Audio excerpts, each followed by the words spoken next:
So, I am Emily's mom, and that was her very first time telling a story on stage, and I've been a storyteller for a long time, and so was my mom. So, I am going to take it down a notch.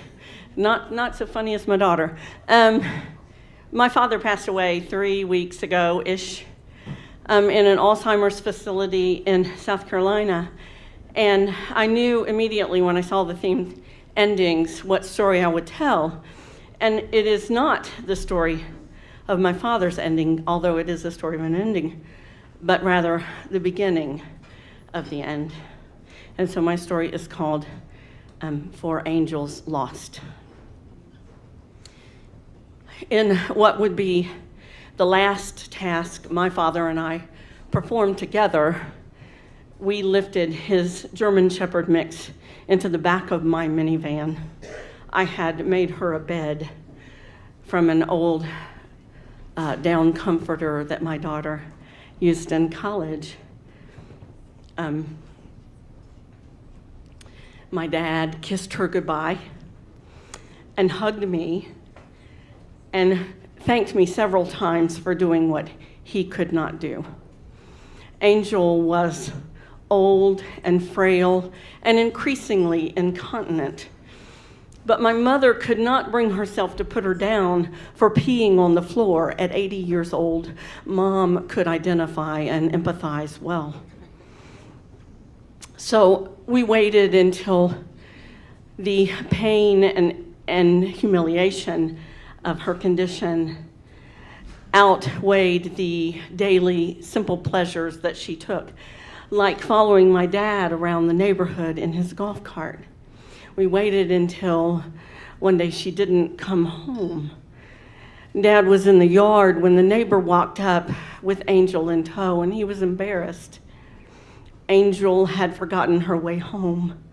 Dad had forgotten he took her with him. We waited until the next day when she could no longer stand, and we knew it was time.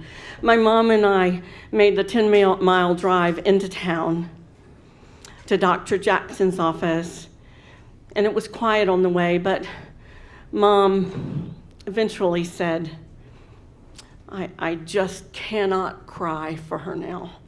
I'm just really feeling guilty that I let her suffer this long. And I tried to console my mom. I said, Mama, you gave her the best life. This is the kindest thing we can do now. And so when we got to Dr. Jackson's office, we waited in the room for about 10 minutes, just petting and praising and loving this glorious shepherd who lived longer than a big dog should. When she was tired, and she told us that with her dark, sad eyes. I took one last picture of her with her beautiful head resting on her paws on the cold tile floor where she would take her last breath.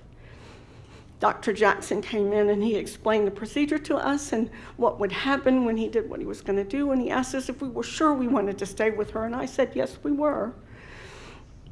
If she had to endure it, we would too. She was too brave and too loved to abandon now. When we were sure she was gone, I was the one crying. On the way home, my mom stroked Angel's ragged collar in her soft, worn hands, and my dad greeted us from the porch, asking if he could help bring the groceries in. And I said, Daddy, we didn't go to the grocery store. And he became angry and started shouting at us, and he said, but where have you been? What took you so long? And I was so confused.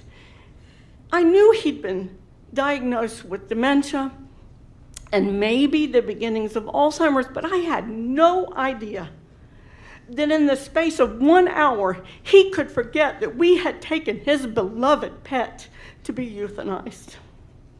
My mom climbed the steps to remind him gently so he wouldn't be embarrassed when he realized his mistake. My dad and I had a very contentious relationship all of my life. He was often demanding and sometimes abusive.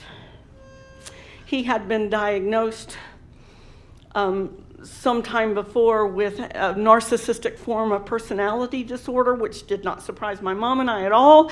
We called that a long time ago. But in that moment, I saw something beyond his personality, beyond our history. And I just lost it. I started crying. And he became tender then. And he asked me why I was crying. And I couldn't answer. But my mom said, honey, she's just crying because she's sad about Angel. And while that was very true, how could I explain to him or to her that there was so much more to my tears than that one sorrow? Thank you.